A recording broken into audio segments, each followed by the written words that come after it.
Please raise your right hand and repeat after me. I, Joseph Robinette Biden Jr., do solemnly swear. I, Joseph Robinette Biden Jr., do solemnly swear. That I will faithfully execute. That I will faithfully execute. The office of President of the United States. Office of President of the United States. And will, to the best of my ability.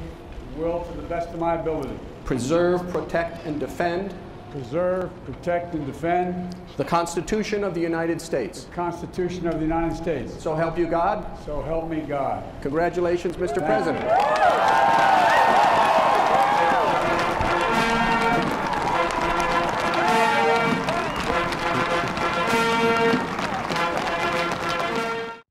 Le 20 janvier dernier, le démocrate Joe Biden a été investi 46e président des États-Unis. Il succède au républicain Donald Trump, qui au cours des 4 années de son mandat a mené une géopolitique d'un genre nouveau, à contre-courant de ce qu'avaient pu faire ses prédécesseurs. Déjà en 2016, l'accession à la Maison-Blanche de celui qui a été élu avec le slogan America First a été vécue comme un tremblement de terre politique, semant la panique chez les défenseurs du multilatéralisme qui craignaient son imprévisibilité et son impulsivité. Dans un tweet rapidement supprimé, l'ambassadeur de France aux États-Unis de l'époque, Gérard Haro, avait ainsi fait part de son inquiétude suite à l'élection. La crainte des partisans du multilatéralisme s'est vite avérée fondée. En effet, la première caractéristique de la diplomatie à l'ère Trump est l'unilatéralisme. Quelques jours après son arrivée à la Maison-Blanche, Donald Trump retirait déjà les États-Unis du projet de partenariat transpacifique, traité multilatéral de libre-échange, pourtant signé par son prédécesseur, Barack Obama, 1 an auparavant, et qui avait comme objectif d'intégrer les économies des pays d'Asie-Pacifique, d'Amérique du Nord et d'Amérique du Sud. Climato-sceptique, le président Trump a également retiré les États-Unis des accords de Paris sur le climat, conformément à ses engagements de campagne. Therefore, in order to fulfill my solemn duty to protect America and its citizens, the United States will withdraw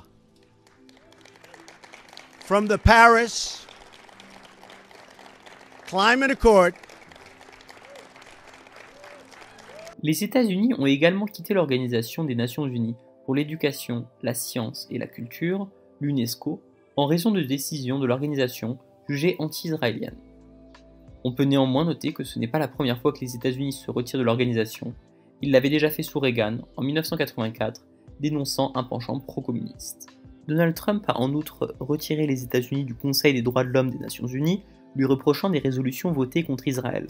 Enfin, Donald Trump a lourdement affecté le commerce international en paralysant l'organe de règlement des différends, ORD, de l'Organisation mondiale du commerce. En effet, le président américain a pu empêcher la nomination d'un juge à l'ORD, ce qui rend dès lors impossible le travail de cet organe, offrant un dernier recours pour régler un différend commercial et éviter une escalade entre des pays. En plus de ces accords majeurs, Donald Trump a également retiré les États-Unis de l'initiative pour la transparence des industries extractives, de l'accord américano-russe sur les forces nucléaires intermédiaires, du pacte mondial sur l'immigration, ou encore de l'accord sur le nucléaire iranien, que nous évoquerons dans la suite de la vidéo. Dans son numéro d'octobre 2020, la revue Questions internationales constate que le Moyen-Orient est sans doute le plus grand échec des relations internationales depuis la Seconde Guerre mondiale. Cette région est un des terrains sur lequel Donald Trump a été très actif durant son mandat, en particulier dans 2 pays, Israël et l'Iran. Israël est un allié fidèle des États-Unis au Moyen-Orient. Le pays, que certains surnomment le 51e État des États-Unis, a bénéficié pendant le mandat de Trump d'un soutien sans faille. En plus du retrait déjà évoqué de certaines organisations internationales sous prétexte qu'elles soient anti-israéliennes, le président américain n'a eu de cesse de soutenir le projet expansionniste de Benjamin Netanyahou.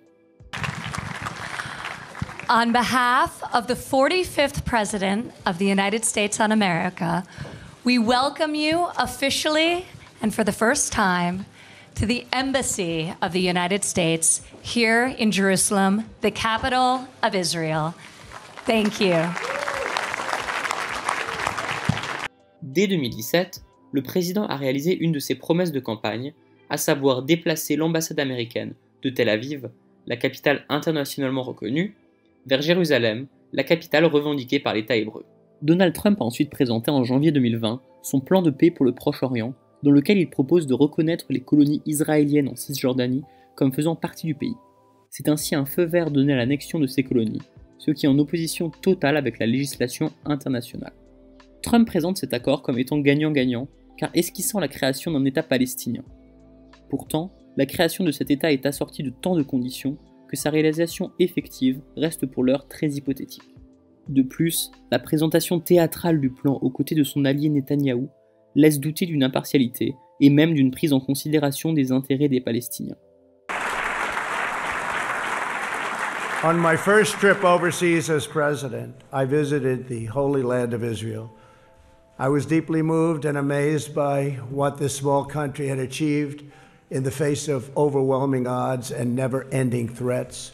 The state of Israel comprises only a minuscule amount of land in the Middle East, and yet it has become a thriving center of democracy, innovation, culture, and commerce. La réaction du Hamas et de l'autorité palestinienne ne s'est pas fait attendre. Tous deux ont rejeté le plan qu'ils jugent à leur désavantage.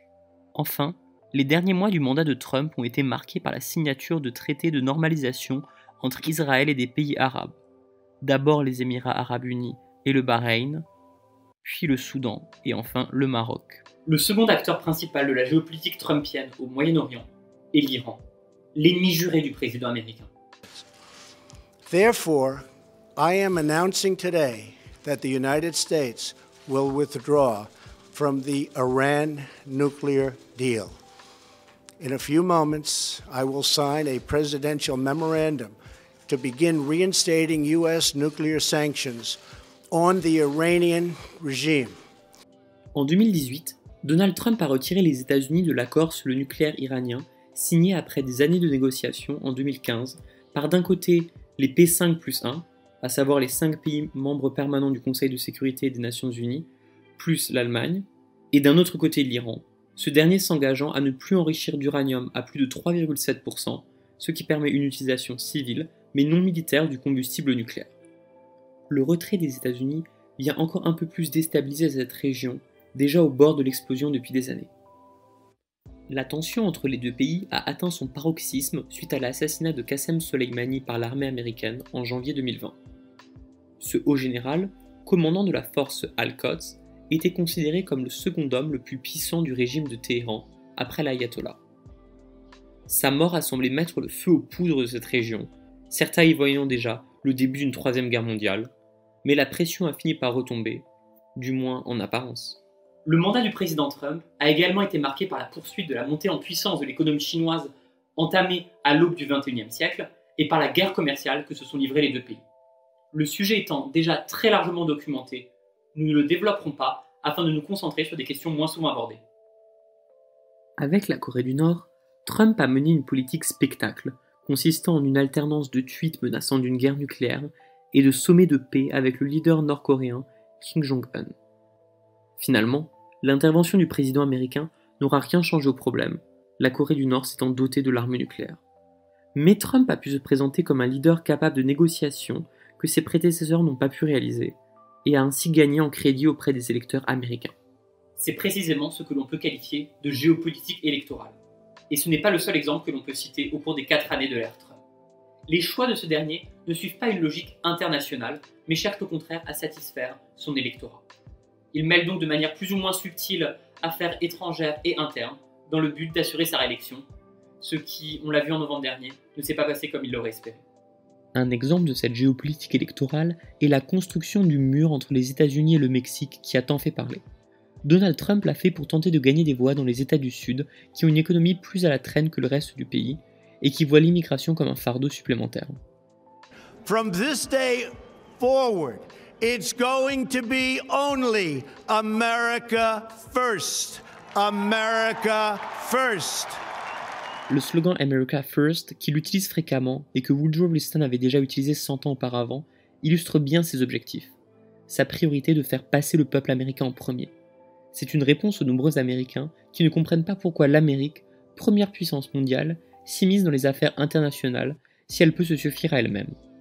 Trump a une réponse pour ces personnes qui forment principalement son électorat, et elle tient en un seul mot, l'isolationnisme.